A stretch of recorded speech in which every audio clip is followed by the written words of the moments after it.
सबसे पहले आज बाबा बासुकीनाथ की धरती पे मैं आज आया, उनका आशीर्वाद प्राप्त किया और जरमुंडी विधानसभा का आज मेरा दौरा चल रहा है और मेरे कल्पना से परे है। जो यहाँ खास करके जितने भी युवा साथी नवयुवक मेरे भाई हैं, जो उन्होंने मुझे यह करके मतलब मैं कभी भी कल्पना नहीं किया था कि मुझे इस तरह का यहाँ पर रिस्पांस मिलेगा।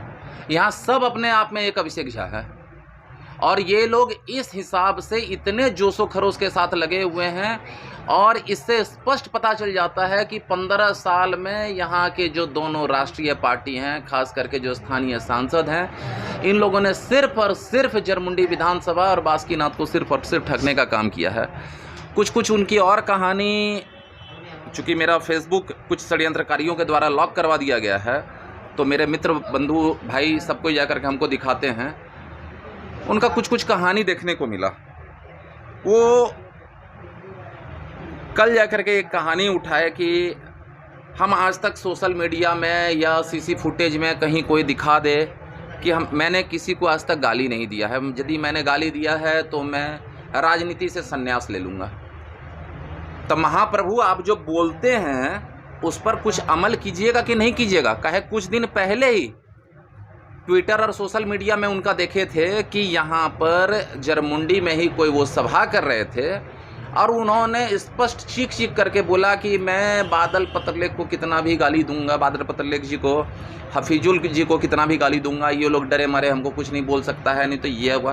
तो आप कभी बोलते हैं कि हम किसी को गाली नहीं देते हैं, आप खुद गाली भी देते हैं। आज आपके चलते पूरा गोड्डा लोकसभा शर्मसार होता है देश भर में। आप अपने हलफनामा में देते हैं 1972 में अपना जन्म और 1982 में आप मैट्रिक पास कर जाते हैं। प्रभु, 10 साल में कौन जाकर के कर लेता है 10 साल की उम्र में मैट्रिक पास। आज कहीं भी हम लोग, चूंकि हर हमेशा बाहर भीतर घूमते रहते हैं, हर हमेशा इनका एक कहानी आता है इनका MBA का डिग्री का।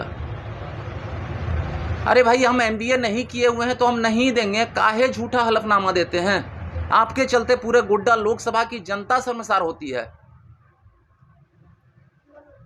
कल रात को वो बरनवाल धर्मशाला में बैठे हुए थे। एक नया कहानी जाकर के चल रहा है, मीडिया बंधुओं, आप लोग चौथे स्तंभ हैं, आप लोग के थ्रू आया कि उन्होंने अपने हलफनामा में अभिषेक झा का किसी का जिक्र किया है। अभी तक तो वो मौन थे।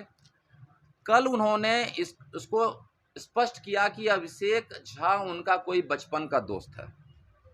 तो भैया मेरे महाप्रभु, आपसे एक चीज आग्रह करते हैं कि वो जो अभिषेक झा है उसका आप आधार कार्ड, पैन कार्ड, सब कुछ काहे नहीं कंप्लीट जा करके आप लोग चौथे स्तंभ आप लोग के सामने में या जनता जनार्दन के सामने में कर देते हैं। आज हमसे सवाल जवाब होती है कि कहीं वो अभिषेक झा हम तो नहीं हैं। भ्रष्टाचार में आप ऊपर से नीचे तक लिप्त हैं और मैं आपको खुलेआम चुनौती देता हूं कि यदि आपका कोई बचपन का मित्र है अभिषेक झा, तो उनका आप आधार कार्ड और पैन कार्ड जनता जनार्दन के सामने में उपलब्ध कीजिए। सबसे बड़ा भ्रष्टाचार का अड्डा बना के रखे हुए हैं। सांसद निधि का जितना फंड है 2009 से लेकर के 2024 तक किसमें आपने खर्च किया है? सिर्फ लूट खसोट किया है उसका। महामारी कोरोना में आपका सांसद निधि का एक चौवन्नी खर्च नहीं होता है। आपको सैनिक फार्म में रखने के लिए सांसद निधि नहीं ना दिया गया है, वो आम जनता के लिए दिया गया है, वो आम जनता का फंड है। क्यों नहीं आपने उसका खर्च किया? एक भी गांव आप मधुपुर से शुरू कीजिए, देवघर से शुरू कीजिए, उसके बाद जरमुंडी से शुरू कीजिए, पोड़ैयाहाट से शुरू कीजिए, गोड्डा से शुरू कीजिए, महागामा तक चले जाइए। एक भी गांव में महाप्रभु निशिकांत जी का एक भी सिलापट मैंने किसी गांव में नहीं देखा। कैसा विकास किए हैं? विकास सिर्फ अपना किए हैं।